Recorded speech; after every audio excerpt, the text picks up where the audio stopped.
Your staff doesn't trust you, and here are 3 reasons why. Hi, my name is Beverly Dines. I'm a Chief Operating Officer and CEO, and this is How to Give a Damn About Your Workplace, the podcast. This episode is sponsored by Beverlytics. At Beverlytics, we believe that nonprofits and startups should not have to choose between mission and structure. We deliver fast, effective, people-first operational support. No bloated timelines, no huge decks, just real solutions to help you and your company grow, reset, and regroup. Whether you're navigating staff changes or trying to prove your impact, we have solutions that will help you stay afloat. We not only meet you where you are, we do so without you feeling like it's a Fortune 500 overhaul. While others will hand you advice, portfolios, and walk away, we roll up our sleeves and lock in. Beverlytics educates, empowers, and executes on purpose with purpose. Beverlytics, we're not a consultancy, we're the antidote. Visit Beverlytics.com to find a support plan that fits your mission, and then let's get to work. So here's the truth. You can't care about trust if you as a leader have not been taught or empowered to care about trust in the workplace. So let's break it down. The reason your staff doesn't trust you is because you don't trust them. Are you a leader who believes that if your employee is not working directly in front of you at the office, they're not working? Do you check chats to see how frequently your employees are online as a measure of performance instead of their actual outputs? I don't have to tell you that your teams 100% perceive this as micromanagement. They 100% pick it up, and it's a major reason why high-performing employees leave companies. So if you know it, and I know it, why do you keep doing it? When the board constantly follows up with you on an objective from the previous meeting, and you've reiterated when you're going to get that work done multiple times, do you feel empowered? When your founder or CEO, sometimes founder CEO, is pestering you at all hours of the day about a roadmapped project that you've already demonstrated is well on its way to completion, do you feel seen? Do you feel heard? If one of your employees just quit, your dog is sick, you've got all this stuff going on, and your VP is breathing down your neck about a client churn, despite the fact that you are trying to put out fires everywhere you can, not only in your department, but sometimes in the adjacent departments, do you feel motivated or do you feel pressured? After being berated by a C-suite after a mistake I had made, I was told this is how business is when you get to a certain level after I tried to hold them accountable for how they spoke to me when I made the mistake. When I said that yelling at your staff isn't an appropriate way to coach your leaders, their response was, you told me you wanted to become a C-suite, so I'm just preparing you for that reality. Huh? What? I was gobsmacked, perplexed. Leaders, are we okay? No, we're not. And that's the whole point. Sure, that may be how business is, but it's not only not resonating with your staff, it's not resonating with you either. Digital Defend found that 40% of C-suite executives cited governance constraints and misalignments with their board members as a main driver for leaving an organization. And if you're listening to this thinking, I know my staff trust me, the call is coming from inside the house.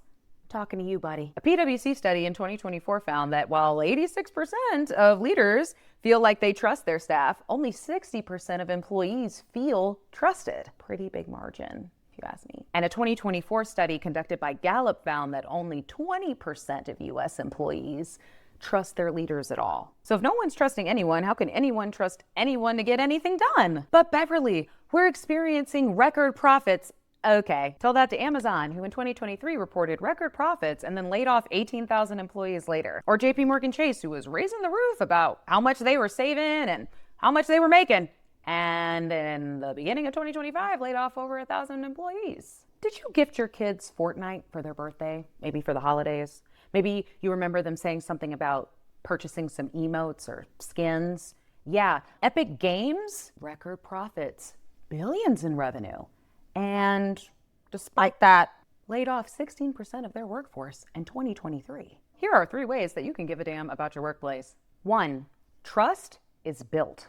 For example, if you have high-performing employees that ask you to meet their needs consistently. If you feel like you are not having your needs met as a leader, it's time to start looking at other opportunities for yourself. If you truly feel like you can't extend yourself to your team because you yourself aren't getting what you need, that if you're not doing the work to navigate the issue you need to regulate so you can show up and build that trust with your team, I promise that you're hurting them. Trust is earned.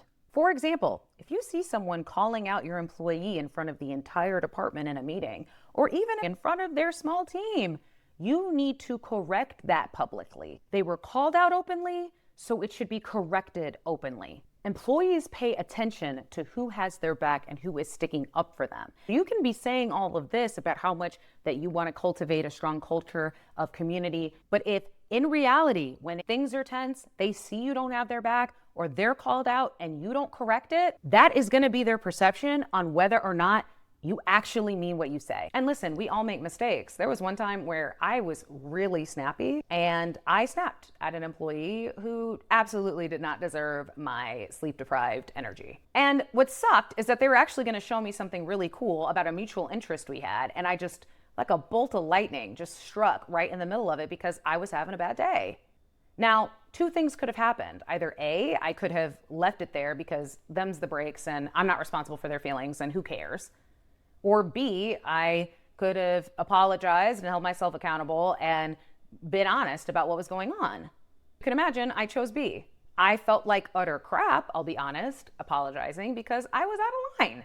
And what was even worse is because I felt like I'm apologizing to this employee when in reality, I should have never snapped at them to begin with. And when I realized that I had done that, I removed myself. I literally took a half day because I was like, I am sleep deprived. And if it's going to be impacting me to the point where I'm snapping at my team, well, I shouldn't even be in this environment. And I've got the hours. Some of y'all need to take more PTO, truly. I feel like if some of you were more relaxed, because I swear, if we took more PTO, maybe got more massages, just relaxed a little bit more, because unless you are literally a surgeon or working in the healthcare field, are you really boiling the ocean? Are you really got boots to the ground? Come on.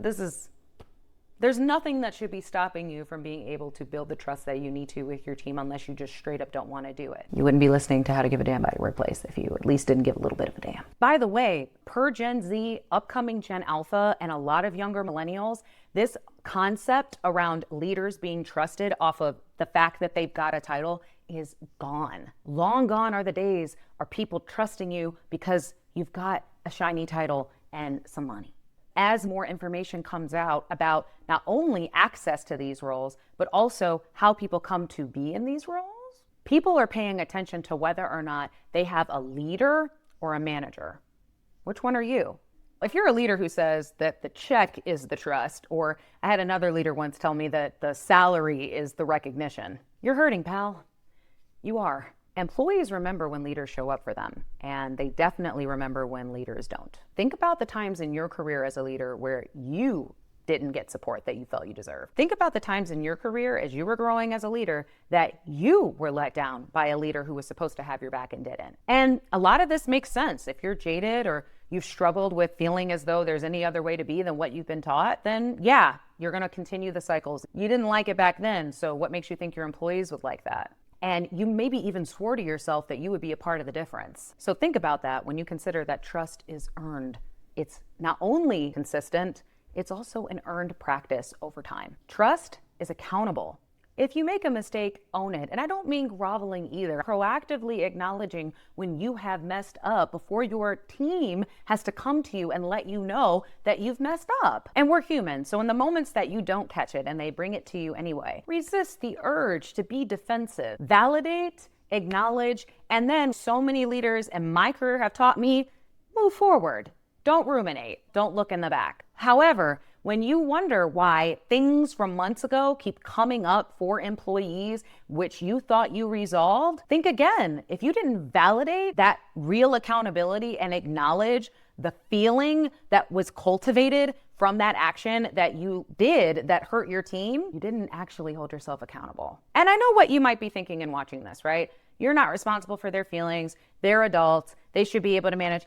Our employees spend sometimes more time than they spend with their families. And if you think about it, work today in the US is pretty intimate. Sometimes you're texting people late at night and calls at 2 a.m. and Slack huddles. It's a little intimate. Sometimes you're talking to them more than you're talking to your partners. Because we spend so much time with our employees, it's equally critical that we are tapped into ensuring that there is a parameter of psychological safety for them at the workplace. And you're right, it is not entirely your responsibility to manage and micromanage everyone's feelings, especially when you've got your own ish as a leader that you're navigating and dealing with yourself. At the same time, you are in a leadership position, and so it is your responsibility to hold yourself accountable to the presence that you bring when you walk into a space and what you allow and don't allow. We're constantly taught as leaders, Take the hits as they come, buck up, rub some dirt in it, and move forward. Now, let me ask you, how has that actually worked for you?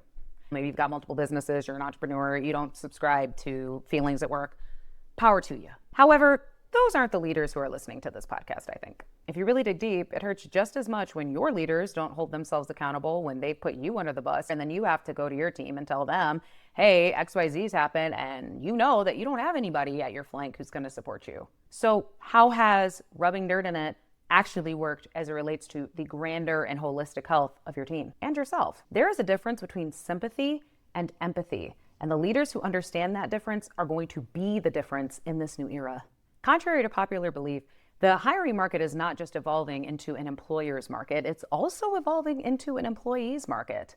We live in a time where more and more employees are sharing the negative experiences that they have been having at their companies, or they're broadcasting live when they're getting laid off, or they're talking about the things that they've experienced from leaders. People leave positions 90% of the time because of bad leaders. You have probably left a job because of a bad leader who you were reporting to. Just like there are employees that are sharing their negative experiences, there are also a ton of employees who are shouting from the rooftops the companies that they are working with that actually give a damn about them. As more entrepreneurs rise, creating their own companies, like myself, more people are going to be prioritizing a holistic framework because they recognize that it sucked for them when they didn't get grace. The worst marketing a company could have is a staff that distrusts them and then has a negative experience out the door. Think about a time when you had a terrible job or bad leader. A lot of you might even be thinking about a leader that catapulted you to want to be a leader so that you'd never be like them. Think about how many times you've had a bad job and you have told literally everybody you know in your freaking circle never to work there. When they are asking you about it at these networking events or other spaces, and you're able to give your honest opinion about your experiences. So if you've done it, trust and believe your employees are. And you may think that you don't care. However, you do care to an extent because a lot of leaders, listen, y'all, we're leaders. We have egos. Leaders like knowing they're doing a good job, and they definitely like feeling like employees like them and vibe with them. There'll always be leaders who don't give a damn about the workplace, sure. But that's not you, though, because if it were, you wouldn't have listened all the way to the end. You're going to be thinking about me on the drive home from work. I just know it. Maybe on the train ride. You'll be like, Beverly just dropped this new podcast in. So, I don't know, it's a little spicy. So in summary, 1, trust is built. Meet your employees where they're at and be comfortable with adjusting as you need to. You're empowering them while also empowering yourself. Trust is earned. Remember that if they don't see you sticking up for them in the times that it matters the most, they don't give a damn about the happy hours and pizza parties and gift cards. Trust being earned isn't just about recognition when things go wrong. It's about recognition when things go right as well. If your staff constantly has to come to you to validate the work that they're doing, so that maybe you either recognize them formally, give them a promotion, or let them know where they are in the roadmap, that is slowly crumbling those pathways of trust that could have been earned. And 3, trust is accountable. Hold yourself accountable proactively. I'm not asking you to grovel, but it wouldn't hurt you to say I'm sorry a couple of times. If you know that there's some employees that you've been feeling a little sheepish around because maybe you did mess up recently and you didn't know how to say it or what to say, let me ask you this. Would you rather be perceived as weak from quite literally no one? Because I've never met somebody who thought that apologies and empathy were a weakness. I've only ever met people who have deeply appreciated being seen holistically. Or would you rather your team be surprised that you're a leader of the new era and are comfortable with holding themselves accountable, even if it means that you're slightly more vulnerable than maybe your predecessors who have pretty antiquated perspectives on leadership? If you start applying these tools, these 3 very straightforward steps, then maybe they'll begin to. And make like Missy Elliott, flip that and reverse it. If you truly feel as a leader that your senior leaders are not holding themselves accountable, if your board isn't working to validate your hard work and earn your trust as you build this new business together and scale, if you don't feel like there is any building happening from your VP or senior manager or whomever, that's a sign for you too. And distrustful leaders create distrustful teams, which then generate distrustful employees, which then generate people leaving who are high performing, who otherwise would have stayed. Think about all the times that you might have stayed at an organization had the leadership not changed for the worse. Despite your best efforts, you advocated for yourself. You probably provided metrics, documentation, resources for them so that they had everything they needed to be able to lead you appropriately, and they still didn't care. Think about how that made you feel. Reflect on the systems that are in place for you as a leader to be successful so that you can create the bandwidth to be successful for your employees so they can establish trust with you, work more cohesively, and build. Employees are looking hard and fast at the leaders who give a damn about their workplace. If you like what you heard, follow me and then comment below what trust looks like for you in the workplace. Thank you to Beverlytics for sponsoring this video, and thank you to all of you for giving. My name is Beverly Dines, and this is How to Give a Damn About Your Workplace. See you next time.